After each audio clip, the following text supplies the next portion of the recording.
সকলোলৈ নমস্কাৰ জনালোঁ। আপোনালোকে আগৰ ভিডিঅ'ত চাই হয়তো গম পাইছিলে মোৰ দাদা লাচিতকাই আৰু ৰবিবৰ এটা ল'ৰা সন্তান জন্ম হৈছে ভগৱানৰ আশীৰ্বাদত, আৰু তাৰ আজি বাহ জ্বলোৱা আছিলে। সন্তানটি যেতিয়া জন্মৰ পাছত নাৰী সৰে তেতিয়া বাহ জ্বলোৱাৰ কিছুমান নিয়ম থাকে, আৰু আমাৰ ফালে এনেদৰে নিয়ম কিছুমান আছে, তাকে আপোনালোকক আগত মই দেখুৱালোঁ। সকলোৰে নিয়মবোৰ বেলেগ বেলেগ হ'ব পাৰে, চাই যাওকচোন। এয়া আমাৰ আজি ৰিয়ান বাজলৈ ওলাইছে, আইতাকহেঁতে উলিয়াই আনিছে আমাৰ নিয়ম। বাজিলৈ ওলাই আহিলে বেৰত ঢকা মাৰিব লাগে, আৰু এয়া দুজনী আইতাকে উলিয়াই আনিছে।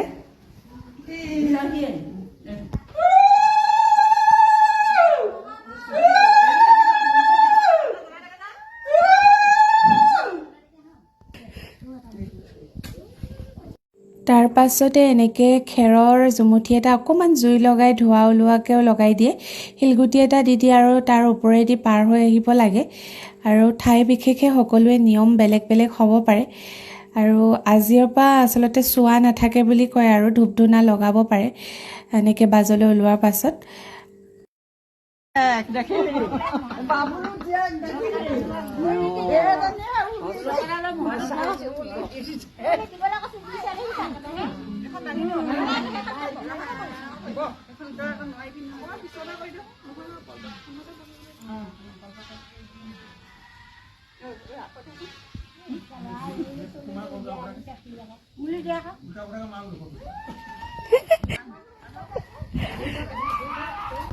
এতিয়া যিখিনি নিয়ম কৰিব লাগে সকলোখিনি এটা এটাকৈ কৰি যাব, লগতে আমাৰ দিয়া মানুহ উলি দি আছে।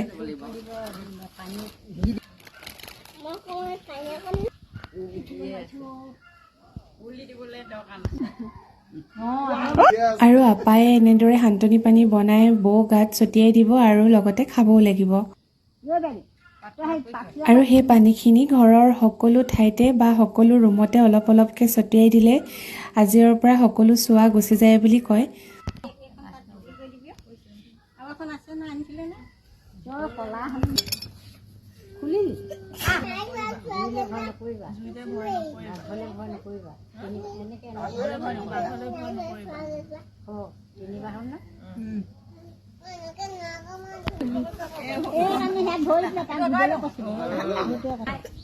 লগতে এনেকৈ ধনুকাৰ দিয়ে, আৰু গোপিনীসকলে তেওঁক ল'ৰাটোক নাম এটাও দিয়ে। আৰু আমাৰ পোৱালীকেইটা শুনকণ আৰু দিয়া মানুহ কথাও শুনিবচোন।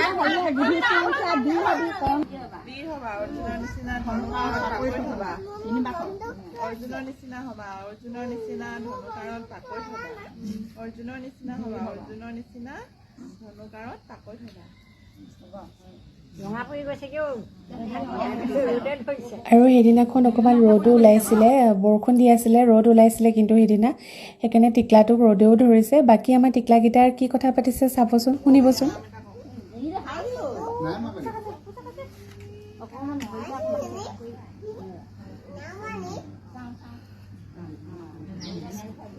চুমা এটা খাই দিয়া বাইদেউ।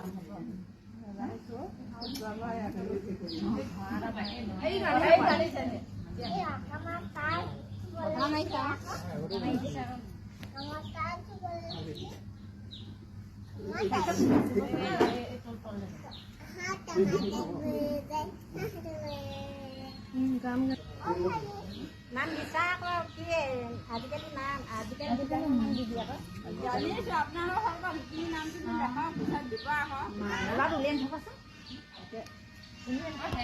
গোপিনী ফালৰ পৰা মৰমে দিছিল। আৰু বেবী মাইনাক গোপিনীৰ ফালৰ পৰা মৰম নাম দিছে, খুব ধুনীয়া এটা নাম দিছে। আৰু এতিয়া তাক সকলোৱে মূৰত তেল দিব আৰু সকলোৱে ল'ব।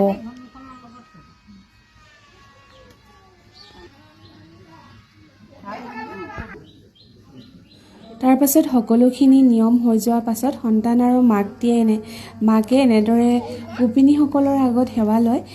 আৰু যিহেতু অপাৰেশ্যন কৰা 10 দিনহে হৈছিল, সেইবাবে এনেদৰে তলত বহিব পৰা নাই বাবে মহাটো দি দিয়া হৈছে।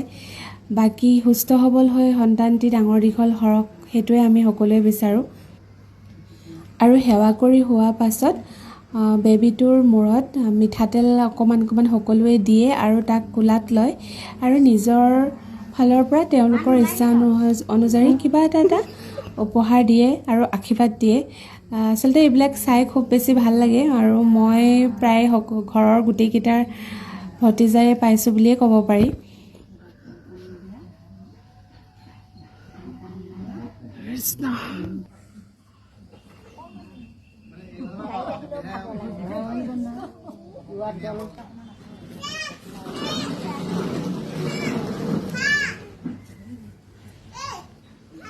মই ল'ব নোৱাৰোঁ দেই।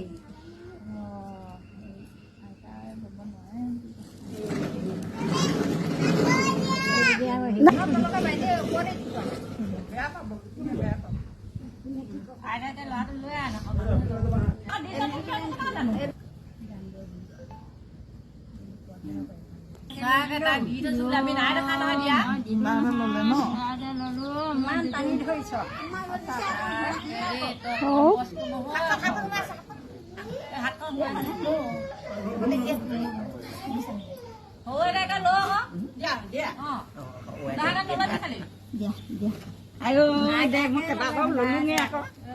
কৃষ্ণ তেল পানী অকণমান দিওঁ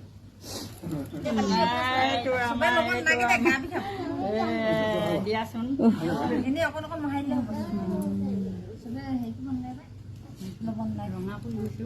সেই ৰ'দ দিছে পটাপট কোৱা, ডাঙৰ অৱস্থা বেয়া হৈ যাব।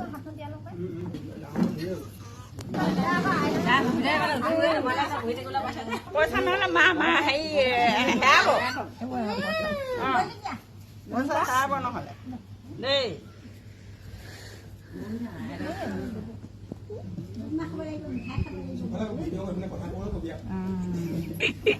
এনেদৰে সকলোৱে তাক মূৰত অকণমান তেল দি আশীৰ্বাদ দিছে আৰু কিবা নিজৰ ইচ্ছা অনুসৰি তেওঁলোকে সৰু সৰু উপহাৰ এটা দিছে। আৰু যিহেতু ইমান ৰ'দ হৈছে সেইকাৰণে লৰালৰিকৈ সকলোৱে নিয়মখিনি কৰি ভিতৰতে চাহকণ খাবলৈ বুলি সোনকাল কৰিছে। আৰু বাহিৰত আচলতে মাহ প্ৰসাদ বুলি নহয়, বুট দিয়া হয় আৰু বুটৰ লগত জালুক মিক্স কৰি দিয়ে সেইদিনাখন। চবতে দি দিয়ক অকণ অকণ।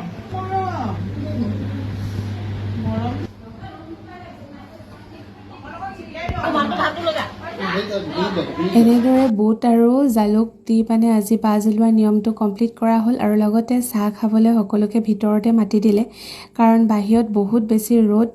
আৰু চাহ খোৱাৰ পৰ্বৰ পাছত আমাৰ জাল দিয়া নিয়ম থাকে, সেই জাল দিয়া নিয়মটো পিছতো কৰিব পাৰে, কিন্তু আমাৰ একেদিনে কৰি দিয়ে।